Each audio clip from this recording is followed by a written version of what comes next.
School lunches have been in the headlines lately, but in Gisborne, they're trying something different. One woman's been making school lunches with what she finds in the wild, teaching sustainable hunting and community gardening at the same time. James Hope went for a lesson.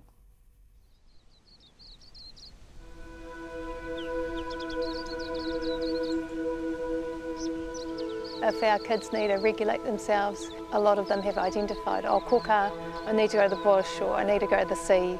So it's a quick 5-minute drive up the road and here we are. Omie, huie, taiki. If we want to protect our whenua, our bush, we need to get out there more. Getting out there for tui often means more than just a stroll in the park. Since 2018, this mum of 5 has been putting meat on the table by hunting, even hosting her own show on Māori television. These leaves aren't the best for hunting, are they? Nah, but the shot's pretty good. Yeah. These days she's a pro, but this is a far cry from her upbringing in the city.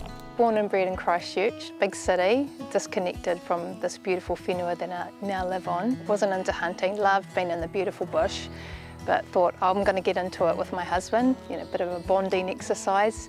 And it turned out I really loved it. Since then, all 5 of my daughters have grown up with it. Very different upbringing from mine. And my ceiling is their floor. My kids are amazing, all because of this new lifestyle we live in. I just want to share that with my community. Is this the normal hunting get up for tui? Or? Yeah, well, if I do a lot of bushwalking, I've definitely got some good quality high boots. I call them my 4-wheel drive boots. And this is your own brand, right? Absolutely. So Kai Whakangau is our brand that actually funds all of our hunting initiatives. One of those initiatives, Kai Whakangau Kai Connect, is a program Tui has spearheaded in her role as a wellbeing counsellor at Waikirikiri School, positioned on the eastern edge of Gisborne. We notice a lot of families go without. The cost of living is outrageous. I have a lot of people saying to me, hey, parents should be feeding their kids. 100% correct. But if you're both working and your rent's $700 to $800, there's not much money left for food.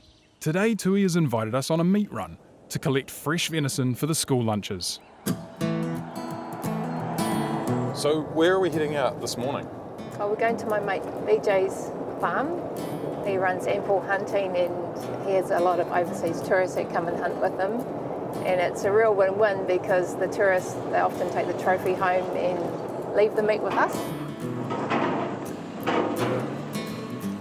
Oh, beautiful. They fallow. Yeah, 2 fallow. Melt in their mouth, eh? A little bit better than a peanut butter sandwich. Absolutely. 4 Marmite one. These deer were hunted on BJ's 4,500 acre farm, located just over 30 minutes drive from the school. But many deer come from a network of hunters working in culling operations on public land and forestry blocks across the region. What a monster!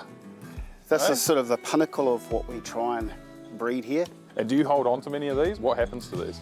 So this will be shipped to the States. And then the meat off to these guys? And then the meat goes to a really good place. And it's just, it's win-win. We did just on 500 kilos last year. And we made a pact to double that. With the animals from BJ's on board, it's back to school, where the students can get stuck in. This is about not just feeding our kids' bellies, it's about empowering them, educating them, and just allowing them to break the cycle of food insecurity. Hey boys, no mate, picky mate.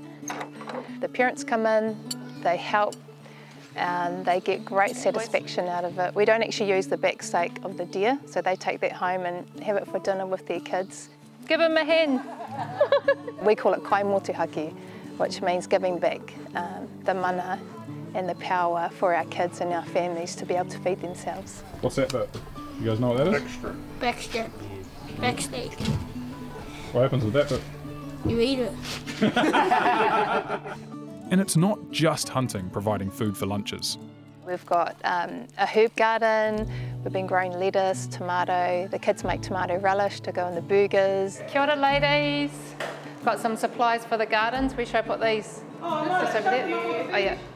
On the menu today, Big Mac tacos with a side of feijoa. How much of this stuff is coming from the gardens and that, you reckon? I think majority of it. About 70% of our salads and that come from our gardens. Tui says there's been a massive improvement to parent engagement ever since they've been able to contribute hands-on. It's your therapy though, eh? Come in here, switch off. Once broken down, the meat heads to the local butcher to be MPI certified and packaged, ensuring it's safe to eat. Hey guys, they had some Big Mac tacos at school today. Real good, it's their favourite. Back at the school, well, I was a big fan of the Big Mac taco. What's everyone's favourite food here? Feijoas.